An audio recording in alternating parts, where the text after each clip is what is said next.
The following program was provided by an independent producer solely responsible for its content.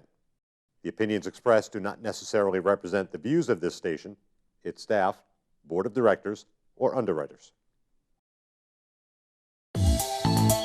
Welcome to the People's View.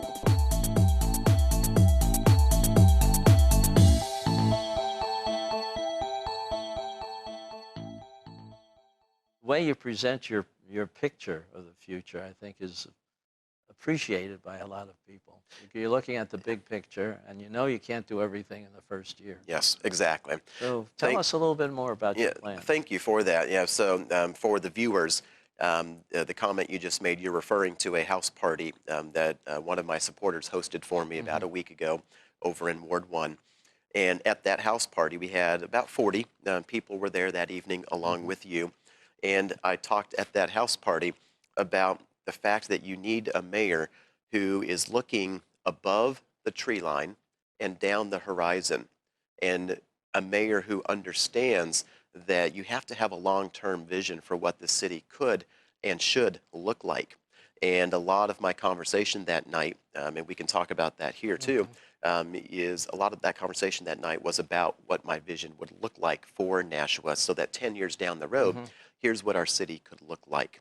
And I really feel that our city has a terrific opportunity right now to capitalize on our Broad Street Parkway that's going to be drivable 6 months from now, and use that parkway to completely re-energize, redevelop, and reposition our whole mill yard, and make that mill yard once again the economic engine of our city, like it used to be when the textile factories were here.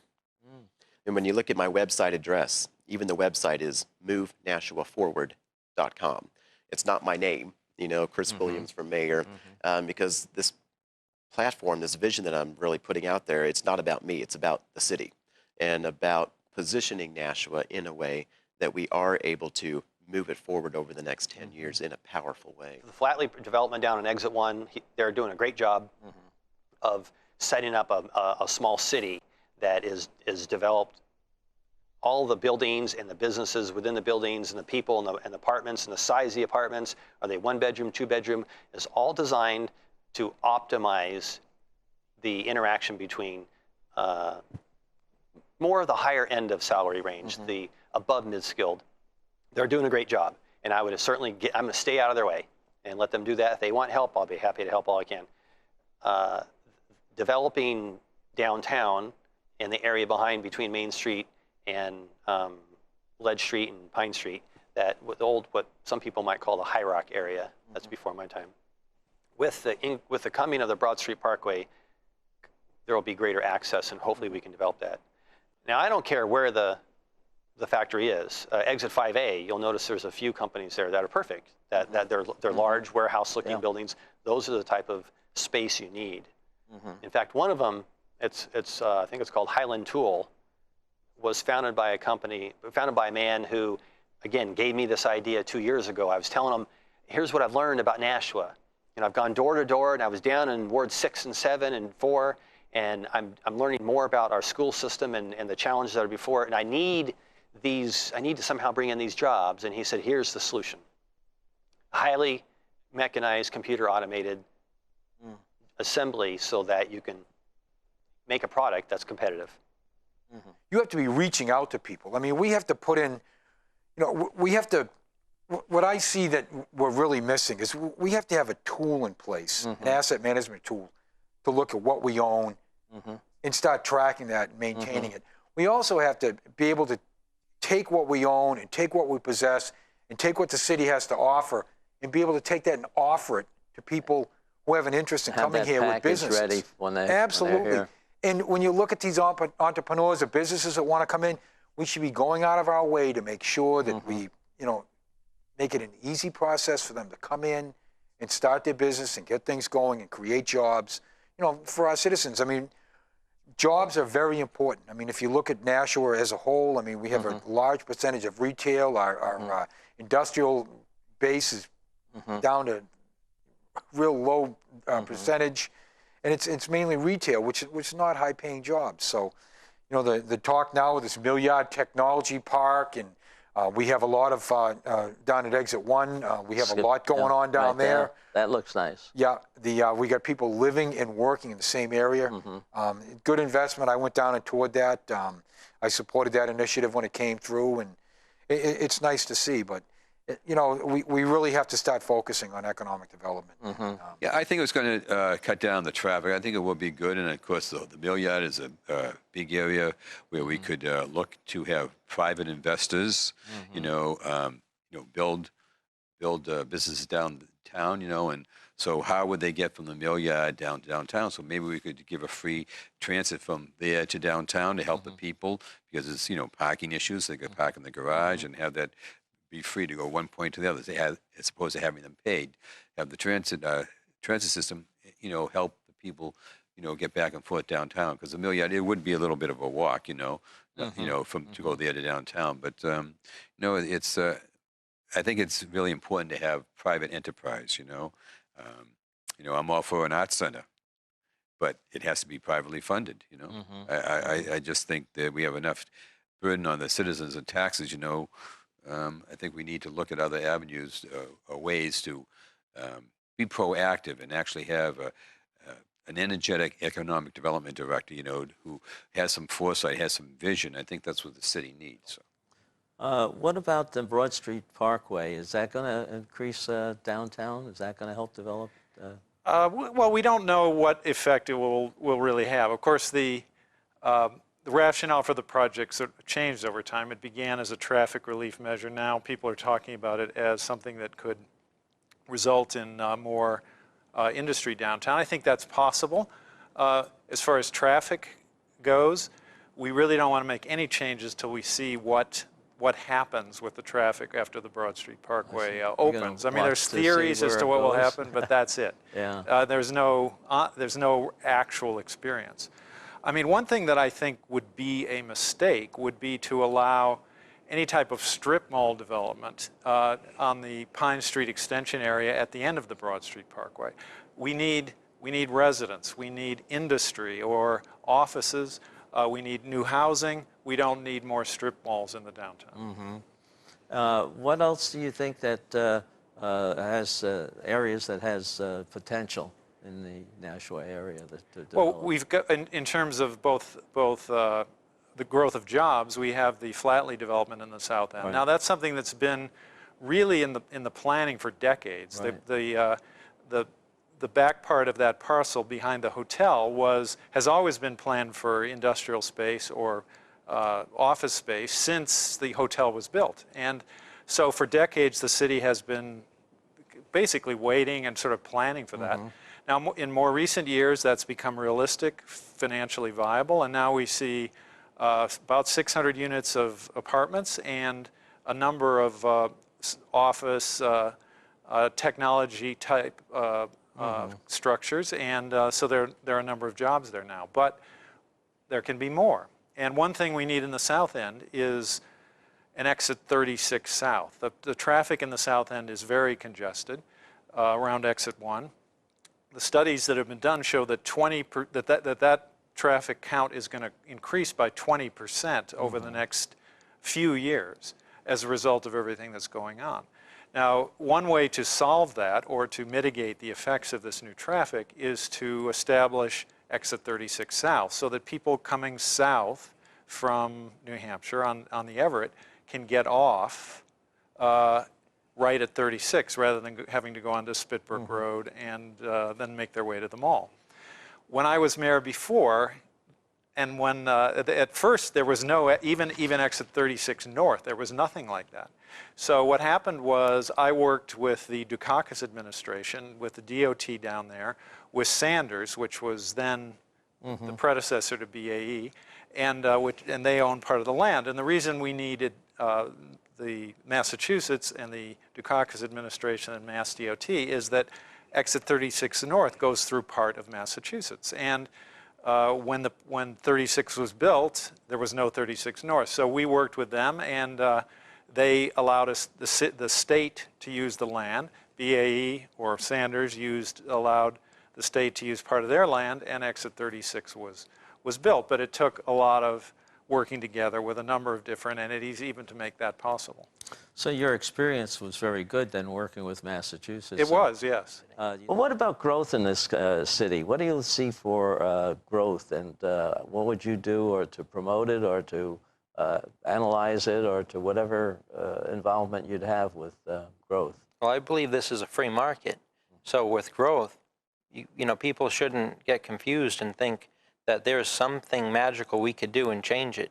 I'm going to work with the way we could advertise and say, you know, come to Nashua and show them all the things that we could have. And I have lots of ideas of how we can keep our people safe. But I think that it's up to everyone what you want to do, where you want to live, how you want to take care of things. The growth is all up to the people. If you give them the opportunity, they'll grow.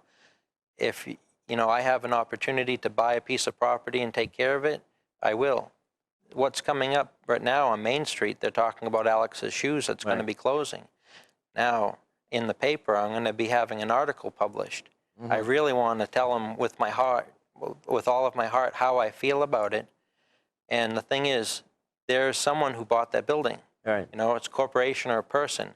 Now, if Alex's is leaving, they own it, someone owns it. That's things I have to look into as mayor. The number one thing is, it comes down to who owns it. Why should we give money, our taxpayers' money, to help those businesses just on Main Street? There's only, you know, a few dozen of them. There's so many other businesses. They're not on Main Street. Why should there be a handout helping just the ones on Main Street?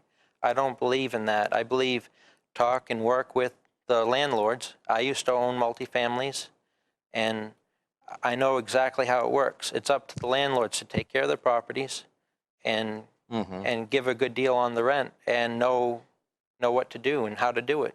So that's where I want everyone to know. I really believe it's up to those landlords. And if I get a chance that one of them's having a hard time, I'll step in and offer to help them out and buy it, you know, and we could turn something around. But even at that, it's not up to the city to help me if I buy something, to help advertise for me. So if I get another Alex's Shoe Store in, that's because I did it, not because of the city. Okay. You think that will be possible, or you think... It's possible. Whether it's going to happen is a different matter.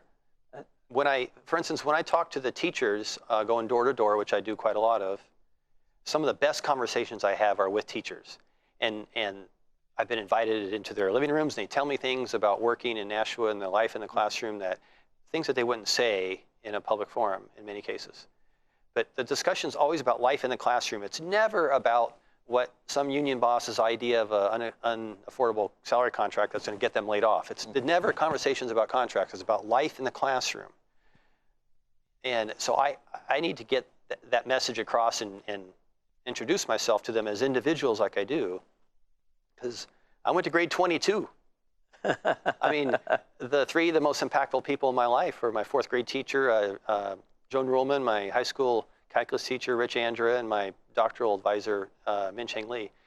I was a teacher's joy. I was a teacher's pet. So I totally recognize the value of education. Nobody recognizes the value of education as much as I do. But what kind of influence do you have in the Board of Education's salary? You don't have much, but, well, there's a negotiating table. So the corporation council works on that side, and so the mayor is involved sort of in the beginning from that standpoint. You sort of help... It's relationship building is what it comes down to. It's all relationship building. Work with Bob Sherman, work with the other union bosses, and work with the teachers and talk to them as individuals. That's what matters. Work with the individuals. I find you can accomplish a lot just by sitting down and talking to them, and then you realize that we're on the same team. So the conversation I have with everybody is how do we improve life in the classroom? I have not met a teacher yet who has said that they would leave Nashua, they would quit their job because they only got a 2.5% pay increase instead of a 3%. Nobody's told me that. But I have had people tell me that they are going to leave Nashua to take a pay cut to go to a private school because life in the classroom is better. So focus on what's important to the people that are in there every day dealing. And that has a lot to do with my whole platform as mayor. What about the education, Board of Education and everything? How does that, I mean, you have sort of overseeing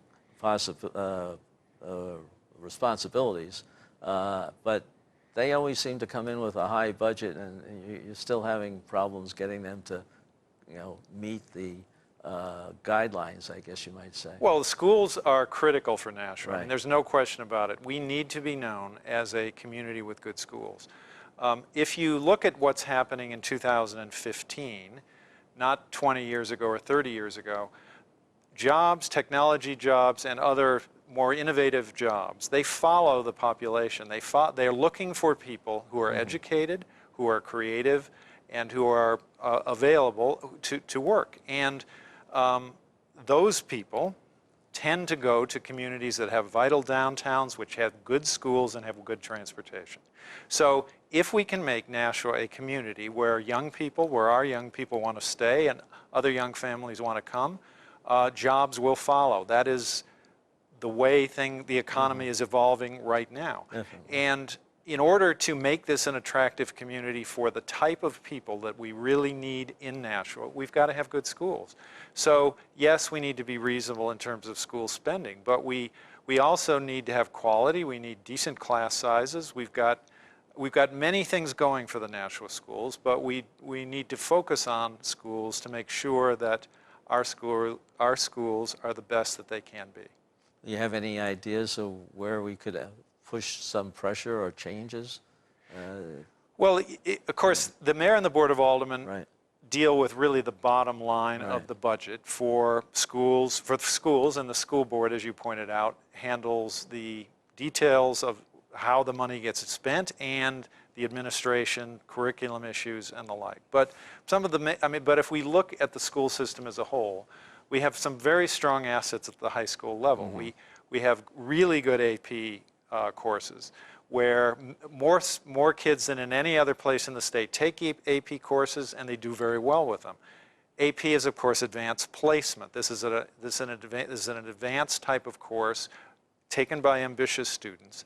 And then at the end, there is at the end of an AP course, advanced placement course, there's a test that is the same test given nationally, and the student scores either 5, 4, 3, 2, 1, 5 being the highest.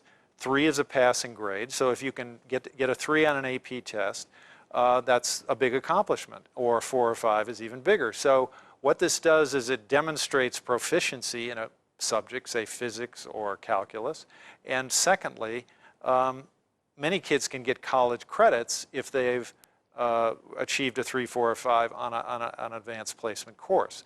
So that is a great aspect of the city, of our school system.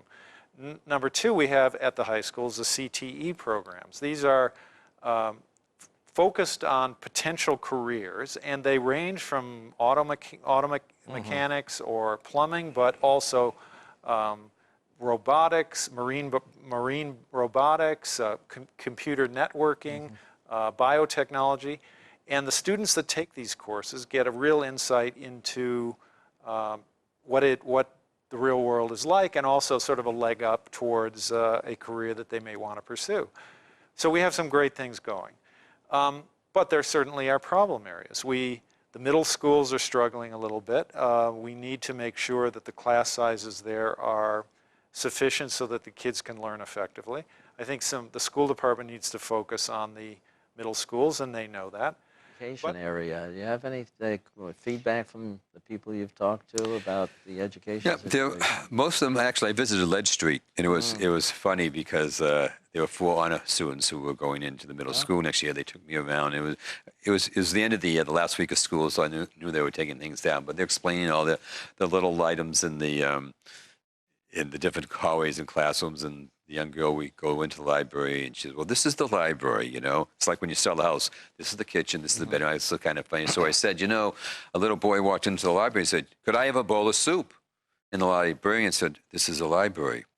So the little boy goes, could I have a bowl of soup? So the girl laughed, and it was kind of funny. We kind of entertained him. I told him I would give him, they have a little garden out the back, I know I'm digressing about the question here. And so I have some cactus that grows all year round, that survives for the winter, has little yellow flowers. I'll bring some down in the fall, and you can plant it and, have it in the yard. Okay, so, but I think, and that's an inner city school, and their scores are going up. So I think the only recourse the mayor has is the money that we give them. The school board has all the controls over that, how they spend their money and what they do. But I think it would be important to sit down with the school board and see where they're spending their money. You know, there are some avenues where I would make some suggestions to change, but that's not up to us. That's up to And I'm not and I said this 2 years ago at the budget meeting. I would not keep Mr. Conrad. He's a nice man, but he is not an educator. I think we need an educator as a superintendent. That's just my opinion. Because 2 years ago, our math and science scores were the lowest in the state. So where are we spending, which is 56% of our budget, Yeah. So where are we failing, And they also have, I forget the terminology they use, where these schools don't have programs, so the parents opt out to go to a different school, Why So aren't they you think reaching? school choice is a big thing that they'd like to? Yeah, I like think to the see? parents like that because not everyone's going to be a political science major Right. or a math teacher or Or even this- the type of teaching Yeah. affects some of the children. Yeah. Whether it's open or whether it's very structured, Yeah. Some kids learn one way and some kids Yeah, learn absolutely. another way. And I think the schools generally do a pretty good job on that, but I think I met a lot of people walking through the city that would not send their kids to middle school here because they weren't happy with the education there. I don't know what they do there. I haven't really got into that yet. But one woman says, "Oh, I send took my daughter, sent her to a private school because Well, you have the charter schools, which really are under the structure of the public schools, and you have the private schools or the religious schools or what have you. But they don't seem to communicate well amongst no, them. well." I think because one's union, one's not, number one. Okay, there you go with that. But I mean, the cost to educate a child in the city in the public school is $14,000, and the charter school is around $5,000, and the private school is probably $5,000. Right. So, and I know I'm not naive to think that they don't have more overhead than we do, but that's a $9,000 difference, okay, per student. So why? I guess I would ask the school board to answer that question. Why is that? That's their job. It wouldn't be the mayor's job, but engage them and do it in a nice way so that they're working to better the education for our children in the city. I think that's important. So Yeah, schools, and I've seen firsthand how excited the students are in Isn't those that charter amazing? schools. It really is. It's pretty neat. There's I tell you, we got some sharp kids in this city, in all the school system. And I was particularly impressed, with just the atmosphere within the charter schools when I have visited them and watched those kids and gotten to talk with them directly and interact with them and ask them what do they like about going to the charter school. And it's amazing to hear their stories. I think any parent should have the choice to send his or her kids to a public school, to a charter school, to a private school. I want to make sure that when they make that choice here in Nashua, that they have great options, no matter which route they decide to go. If they want to send their child to a public school, great. We have the best ones in New Hampshire. If they want to send them to a charter school, fantastic. We've got the Academy of Science and Design, and we've got the Gateway, School for the Arts right here for them to choose from. Or if they want a private school, great. We've got the World Academy here. We've got, BG, that you can go to. So we've got great options. I want to make sure that we keep that. Narcotic issues in our city it drives crime. People need money to feed their habit, and it's driven by crime. I think So, Representative Brown might talk about the turning down of the one in Manchester. well, That's what happened. But this one, as I understand, is on a federal grant. well, that's what I understood last night from what she had to say. I could be incorrect, but I will look further into that. But we have to work with our police department to make sure that they're given the tools to take care of some of these problems, because it's a big problem. Definitely. Yeah, It's a big problem. We have to, you have to. You can look at the resources that we give to our police department. I have a good relationship with our police department, but I'm not down there telling them how to distribute the resources and how to fight crime. That's why they're employed here, and we have some very talented people here, and they're starting to put a dent in some of the problems we have. But what about the other things the services that the city supply? The one big thing that's a problem now is the heroin situation with the people that are You know, it's cheaper than marijuana or something like that, is what I hear. And so many people have died. Have you any ideas of how you'd approach that with the police department or whatever other services that are needed? There's the hospital that's already have things started to help people. I heard there's possibly 10 beds are opening up to bring people in and help them out. So I think the best way is early prevention, you know, I mean, talking with people. But when people, you know, if they're depressed and they're using it, or they're using it because it's cheaper than other things, the number one thing is people are dying. And the only way to really make a difference is their friends. If they're real friends, you don't want to lose your friend, even if you're at that level doing the same things with them, and you're smart enough to think, now this is enough, I don't want to die. You tell them, you got to stop. You do everything you can to save your friend. And that means, you know, contacting the hospital, contacting other programs that can help out. And the national website should list of all different things. Bridges have things that say, if you feel like jumping, call this number. So maybe in certain spots, in the parks in improving the Nashua. communication effort, and getting it out, getting the information out, and telling them, hey, this is what happens to people who use this drug. I heard needles have been found in the parks of Nashua, so I was thinking maybe we could post some small signs that say, if you feel like doing it, call this number. You know, we want to save your life. You know, the chemicals that they're putting into the system, you know, they're not pure. Well, do you see some problems with what's happening in this city that have to be taken care of differently? Definitely, there's a heroin problem. I think I wrote that in my article. You know, I believe I spoke either on a radio show or on Senator Avard's show, and I know Mr. Williams had it in his article about the Gloucester the Angel program in Gloucester. I think that's a great idea. I think that's heroin's addictive, and it's so popular because the cost is so cheap. It's less expensive than marijuana and all these other drugs. So that's why the kids are using it today, because it's inexpensive to use, but the ramifications of it are just horrific. So education is of vital sense. I know the mayor, I mentioned in the piece about having something similar that Merrimack did, you know. I think we need to increase the police force. I did talk to the chief, and he would like 6 more officers. Everything's about dollars, though, but I would offer 2 or 3 more officers to help combat that. That's what, it's a multiple problem that we face here. The heroin problem, okay, the businesses downtown, and the safety issue in the city going downtown. So I think the increased police presence would actually help that, and that would, I think, relieve a lot of the frustrations that business owners have downtown. They're concerned about the homeless people, you know, but generally speaking, they don't really attack anyone. They're just, you know, my wife and I walked through years ago with when we did the Veterans Victory concert. You know, we walked through down by the river and saw where the homeless live. It's very sad, but it's like you can't lead a horse to water and make them drink.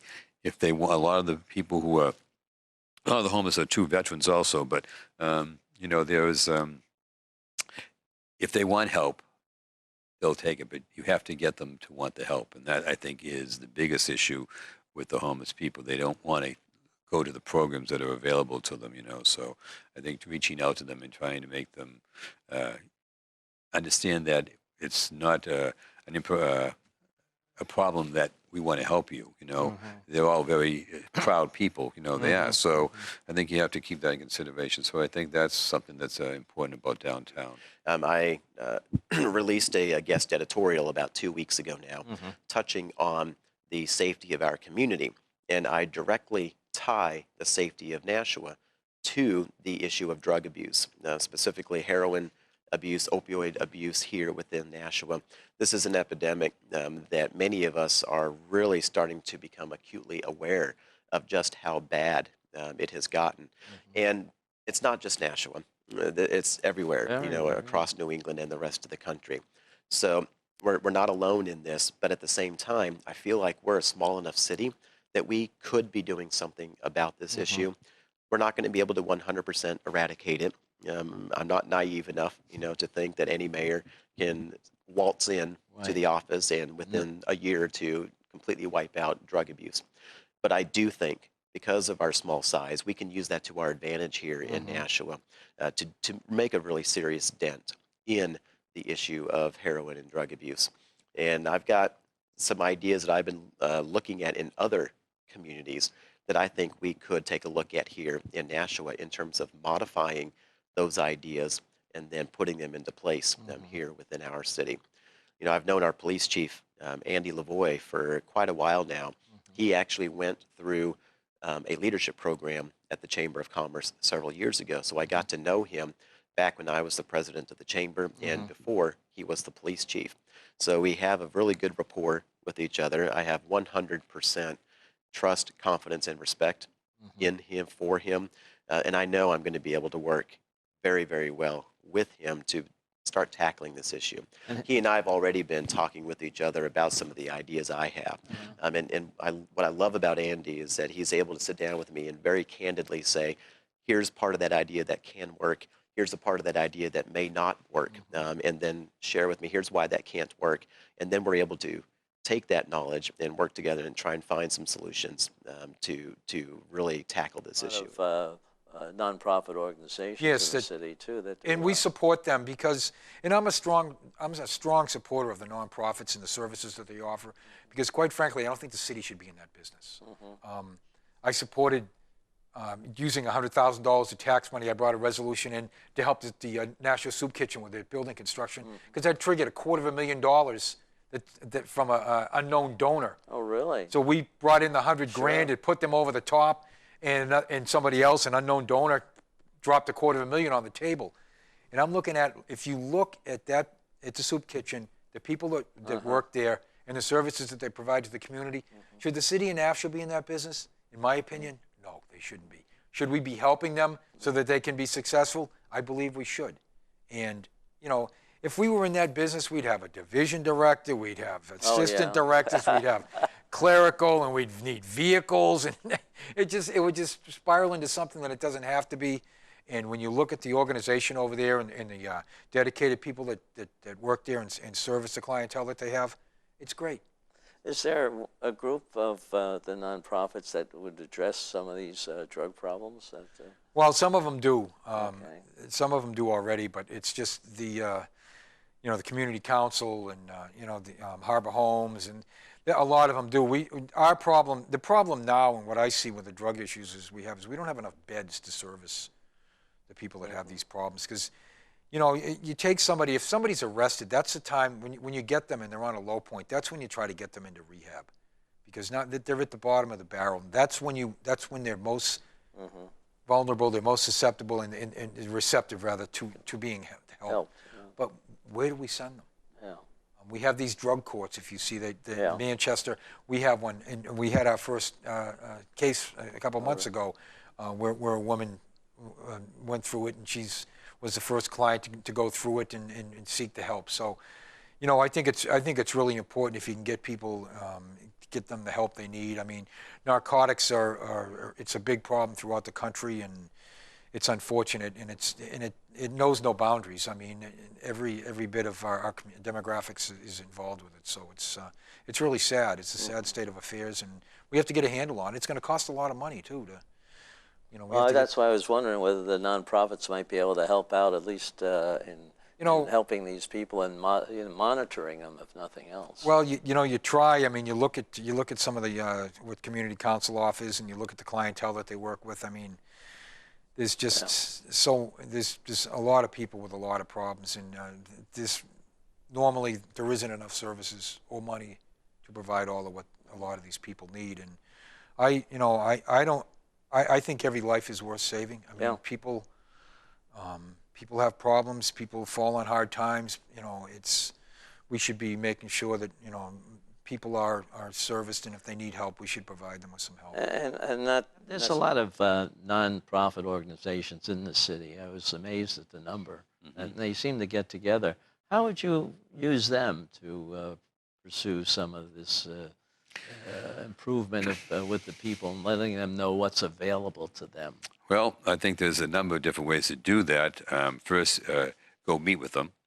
I was actually invited to go to Meals on Wheels, division of St. Joseph's, and see what they do for citizens. It depends upon what the nonprofit does. I mean, what is their area of expertise, and how can we use that in different parts of the city? You know, you say, I know panhandling is a big issue in the city, you know, but we have food pantries, you know, and Several so of them. you know, yeah, a couple of them, and you know but you don't always see them at the food pantries, you know. So you have to ask yourself a question. That's an issue. To me, that's an issue that's really dividing the city, because whether it's on panhandling or safety, just like the Legacy Playground when they first started that process, that divided the city. Yeah. Okay, and it was handled poorly, in my opinion. You talk about taxes. There's tax cap. In the last election, they voted to have a different way of doing the tax cap, and instead of, I think the people intended on raising the tax cap, but effectively it lowered it instead. Do you think we should go back to the old way of having a tax cap, or just keep what we have now? Well, as long as the tax cap is exactly what I think, and that's you can't go above it no matter what happens. Well, there's always the exception, and you have to have a supermajority of the aldermen to approve going above the tax cap. But I was just wondering whether you thought the tax cap is high enough where it is. I think it's too high. I was looking at those numbers. I first heard that Nashua's budget was $200 million. And then when I went online, it was $236 million. And then the tax cap was pushing close to $350 million. That's too much money. So I would look at it like one of my clients' bank accounts. I'm always proud when people are doing good. And I'd say, you know, this is a good amount of money. Yeah. And I want to set up things that are different, you know, to make things last. So I have a lot of questions to bring up, you know, wondering what we could do. Do I have a second to talk about that? Yeah, go ahead. Now, I've always heard that when money is given to the police department, they have to use it all up, or they feel like it's going to be cut down the next time. Well, I want to set something up that each fire department separately will have their own little account where when they're given so much, if they do a good job saving with any way that they can, and they put money aside, I don't want that taken back. You want that to carry over? I want that to stay for them and be forgotten about. They saved that money, our money. They saved it in that account. When they need it in their station for something, it'll be there. And they feel like they don't have to spend it. They'll save our money. And then what they could do is another fire department, if something comes up, they could all pitch in with all of their money that they have saved. It's our money. And then they can help the fire department that needs it the most, so they don't have to ask for money. They've saved it for many years. Would you put any kind of controls on that? You know, I mean, if you save a few $100s, that's not much. But if you're talking about thousands or tens of thousands of dollars where you can really buy a new piece of equipment that you always wanted but can never get approved, do the aldermen have to get involved? I think there's, then you're talking about changing the, you know, you might have to change the laws under which they operate. I've watched the City Hall meetings a lot for the aldermen. I found it very interesting. And I've watched how they've voted on buying a new fire truck and just the money, how quickly it goes. $500,000, just like that for a fire truck. The thing is, if each of these accounts could add up and they really need it, and I believe these accounts could have as much money as they can save. If they're allotted so much money and they can save the money, they could all, if they believe they want to do that, they should be able to pool their money together and do something with it. So I want to set something up so it gives them more freedom to do what they want. Because if you're working hard and saving money, you don't want someone to come along like the, you know, a tax collector from the 1600s and say, oh, you saved money, we're going to come and take it from you now. Then you feel like you don't want to save any money. You feel like you want to be wasteful and you don't respect it. But it's the people's money and you do respect them, but it's the system that's messing everything up. So I want to put a stop to it. I want to change politics. So I'm going to do everything I can. But my thing is, I always want to do little things that make a big difference. And what was the big thing that you didn't think that should be included? It wasn't it was a matter of how it's structured. A matter of how it was structured. Overall, I'm glad that we didn't have to override the spending cap like last year, which I voted against. But it has to do with the way the salary contracts that we keep passing. I told the audience, I told my colleagues that for the past couple years, I've voted no to layoffs because I recognize that the contracts were, the salary contracts exceeded the cost of living. And by exceeding the cost of living, the CPI index, the consumer price index, they exceeded what the spending cap would allow. And I knew in advance that the only way to take the salaries, which is 75% of the budget, if they're growing faster than the spending cap allows, that you're going to have to cut somewhere else or cut staff in order to make it fit. Mm-hmm. It's easy. It's just simple math. And as a result, that's what happened this year.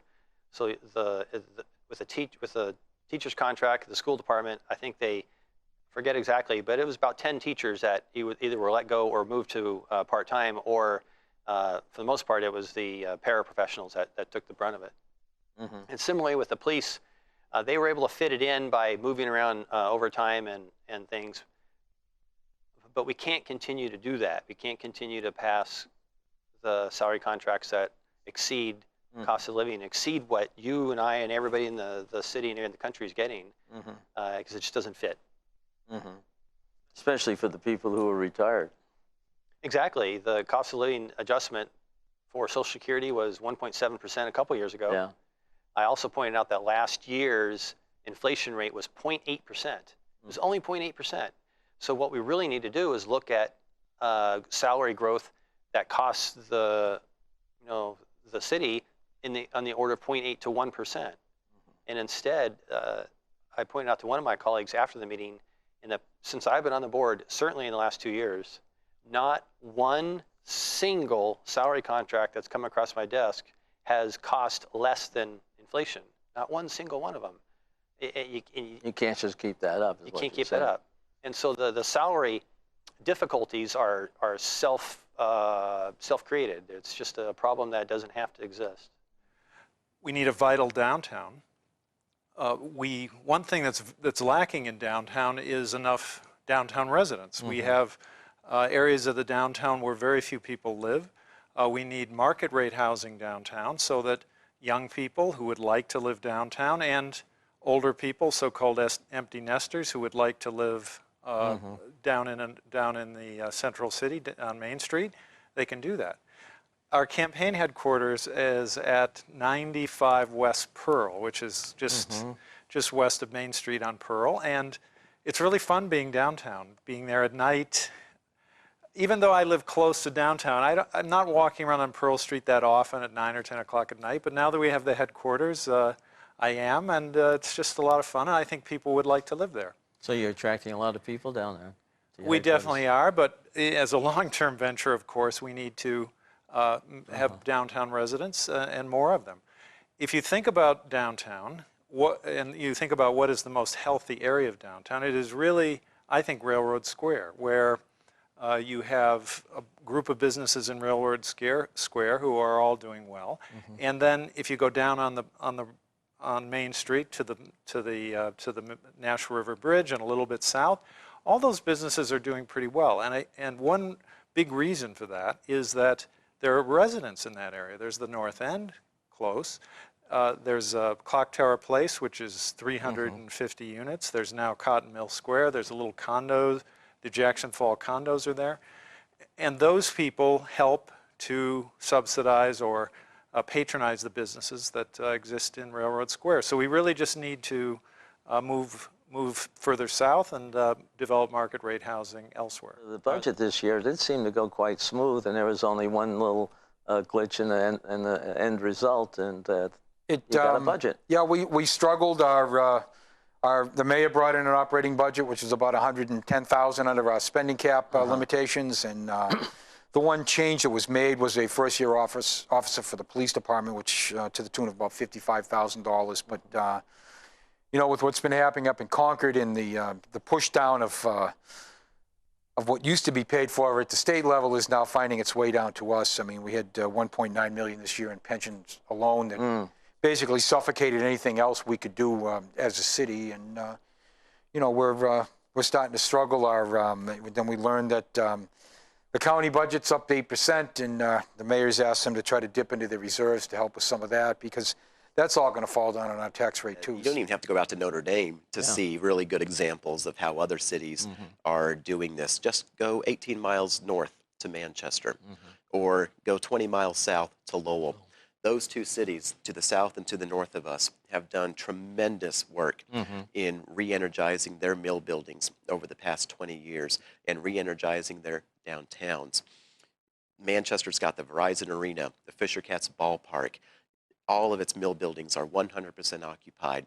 In fact, just 3 weeks ago, they announced that they're going to be building a new business hotel right in the heart of their downtown, next to the Cotton Restaurant, for the viewers who know where that is. To the south of us, you have Lowell's Mill Yard and its riverbanks that are a whole different vibe and energy today versus what it used to be just 15 years ago. And then there's Nashua, kind of in between these two cities, almost like a donut hole, you know, where these two downtowns and mill yards are just rocking. And here we are with our mill yard, you know, kind of for the last 40 years, we've been sort of twiddling our thumbs and hemming and hawing about whether or not we should build this parkway. Donnelly finally got it done. I think that's one of the best things she's done for this city. And I can't wait to follow behind her and be able to take that project and actually put it to good use, redeveloping that mill yard. And that parkway finally gives us the opportunity to do that in a way that we just haven't been able to for the past 50 years. Definitely. It'll allow us to catch up to what Manchester and Lowell have already been doing for the past 20 years. Have you contacted or worked with developers like that to help get them ready to invest? Yes, in fact. So we've got a number of property owners in our mill yard already. You've got folks like the Aaron and Adria Bagshaw. They own the W.H. Bagshaw property in the mill yard. You have Arthur Spilios and his wife Marissa. They own the Mill Yard Technology building in the mill yard. Rob Caro and his brother own the buildings with those signs that say "Mill Space for Peanuts" on them. That's Rob and his brother. You've got John Stabile back there, who owns the Cotton Mill building. You've got Steve Bonnet, who owns number 3 and number 5 Pine Street Extension. These are all property owners back there who have owned these buildings for quite some time, and they're all supporting me in this campaign because I have sat down with each of them individually and shared with them this vision for what the mill yard can look like. And I've asked them, each of you are property owners. You are the ones that I need on board with this plan if it's going to work. And each of them says, Chris, this is a great vision for not just our mill yard, but for the city. And we're more than happy as the property owners to work with you on this sort of vision. Traffic in downtown and along Canal Street? It's been something that's been long coming. We've waited a long time for it. I think it'll help out. It's laid out in a good way. I just don't believe in eminent domain. I never believe in it. Now everything is already done. So now we could only go forward and finish this. But I don't believe in big projects. I don't want to start anything new unless we really have to for some reason. So I just want to finish up these things. I believe in restoration and repairing. So when it comes to roads, bridges, anything, even what we are just building, you know, on this Broad Street Parkway, you know, anything it needs, we fix it. You know, if we spent this much time and money on it, if something happens, it should be fixed right away. You know, a small little section. I want to see that the people that are working, you know, that they're out there and working on things that are important. I want to work with all of the departments very closely, and I want to work with the constituents and tell them where the people are, what they're working on, and I want to make sure things get done. There are a lot of talented people that are working for the city, so I want to bring out, as a leader, their best talents to help repair things and fix things and tell them we're not going to be starting any new projects. Okay, do you consider Main Street finished, a project? It sounds like you wouldn't have gotten into it in the first place. Never. But I don't know I think there's still little things that they have to clarify. Would you finish that up, or Yes. you know, just to complete that job, or? I'd finish everything that's already started, if they're in high schools or main streets, but I just don't want to spend any money on the parts of the landlords or the people that are renting. I saw the thing in the paper of someone damaged some of the sidewalk and they fixed it. I bet a lot of people were happy because it should be the responsibility of who damaged the sidewalk. It's good to see someone pays for what happens. It's unfortunate. It's a lot of money. But now everyone would hopefully learn, you know, don't damage city property. Taxpayers paid for it. We should respect it. I think that we can definitely work with Massachusetts to make the rail a possibility. I mean, obviously there's some problems in the legislature, but from my point of view, the support for it has been disorganized. You know, I went once when the House cut out the $4 million. So we've gotten to a certain stage, and now the next step is to do more detailed engineering and to do an environmental impact statement that is necessary for federal help with a project, and we need federal help with a project. There's a lot of transportation money that the federal government has. So there was money proposed in the governor's budget to take the next step, and it was cut out in the House, and so I went to the Senate before the Capital Budget Committee to testify. And one state senator was there. No one else from Nashua even showed up. And there were some people from Dyne, a company in Manchester, and some people from the Rail Authority, but definitely a disorganized approach. I think Nashua now needs to take the lead in organizing a coalition of Manchester, of all of the communities, Hudson, Merrimack, that would benefit from rail, form an effective organization to demonstrate to the legislature why rail service would expand the economy and would help the economy not only of our region, but of the entire state. Mm-hmm. Well, I know the current mayor has been looking at Massachusetts to help and maybe even just bring it up to the border, you know, have a station at the Pheasant Lane Mall. Would that be something that that's the first step anyway? I mean, is that well, I think the study by the Rail Commission showed a few things. First of all, it is unlikely that Massachusetts is going to pay to extend the rail service just to the New Hampshire border. This is going to have to be a New Hampshire project. And if you want, and therefore the state government, legislature has to be involved. And one thing that the rail study clearly articulates and I think demonstrates is that the cost effectiveness per rider and just the overall impact of the rail project would be much greater if it goes to Manchester than it would just to the border. And secondly, we have political problems getting the Manchester-Nashua connections through the legislature. If suddenly we said, oh, well, we don't want Manchester now just to the border, there would even be less support. So we really need to work as a region to show why Hillsborough County, which generates the most tax revenue of any county in New Hampshire for the state, that we need this and why it would help our economy. When I was mayor before, we had a similar problem, which was that the Everett Turnpike was 2 lanes. There was no exit 8. We had a lot of traffic congestion. We were generating all kinds of tax dollars. We had a lot of technology industry. And yet, everybody was ignoring us. The widening of the Everett wasn't even on anybody's radar screen. Exit 8 was not even being discussed.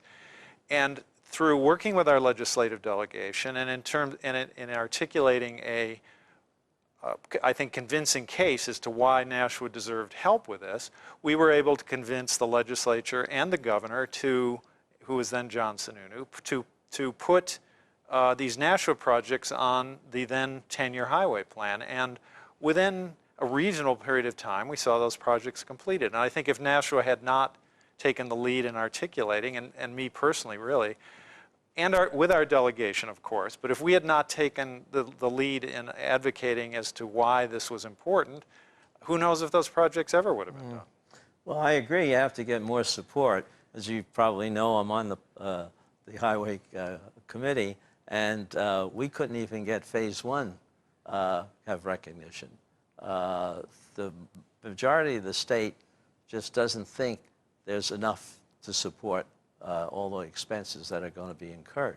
That's why I asked about whether Massachusetts might be able to bring it up there, because even from the beginning, when the initial proposal was all the way to Concord, everybody was asking for everything, and that just doesn't seem to fly. Well, of course, if we could persuade Massachusetts to bring it just to the border, great. but I don't know if that's really realistic. And in terms of getting legislative support, to bring it just to the border is a less cost-effective approach, because I think the cost is still, I'd have to look at the exact numbers, but still more than half, and the benefit to the state is much, much smaller. So you'd spend a lot of money for a more limited benefit. Again, if Massachusetts would pay for it, fantastic. Well, if they bring it up there, that's why I thought maybe the mayor had some progress in that direction, but maybe not. I can also offer one other thing. The idea of having it as a intermodal area as Nashua for east-west travel is something I think you ought to work on, because that would bring more of the southern New Hampshire communities to support yes, and of the course, overall when you say program. intermodal, you mean a place where a lot of transportation Right. would come together. And of course, that's the approach we definitely should pursue. That's part of Exit 36 That's- South. yeah. I mean, that would enable people to go more quickly, Exit 36 South, not only to the mall, but to a rail station in the Right. south end. And we could connect that rail station with East-west buses and, buses, yeah. and the like that would improve things throughout the region. You were talking about seeing, going beyond that, getting companies in economic development to Yes. come to as mayor, what would you be doing to encourage that? How do we get, so on my palm card that I give everybody, number one, jobs. So I want to bring jobs to Nashua. How am I going to bring jobs to Nashua? The answer lies in connecting, it's cooperative education is sort of the word, by relationship building with general managers or future general managers of these types of companies. I would ask them simply, what skill do you need? What skill are you having a hard time finding in the workforce? And on July 7th, I'll have 3 general managers of local companies come and tell us that. One of them, Dave Patterson, the Chief Operating Officer of Sertronics in Milford, his answer is, I need people who can do circuit board assembly, and I need people who are buyers and other things. So if he says we need people that need these skills, then I can go to the CTE directors and say, we need you to teach these skills. And then the company knows when they come to Nashua, the people will be ready to be hired. And so Nashua is going to become the place to come to, because they'll have the workforce ready to go. They won't have to train them. They won't have to bring them from Massachusetts. They'll be here.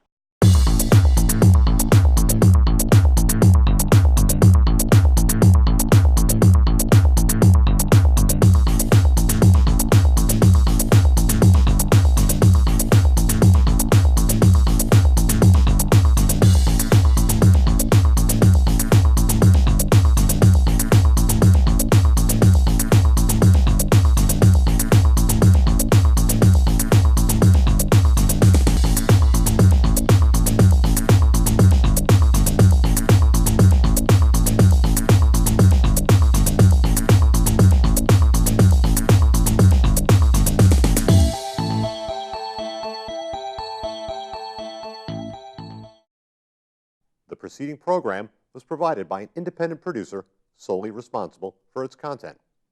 The opinions expressed do not necessarily represent the views of this station, its staff, board of directors, or underwriters.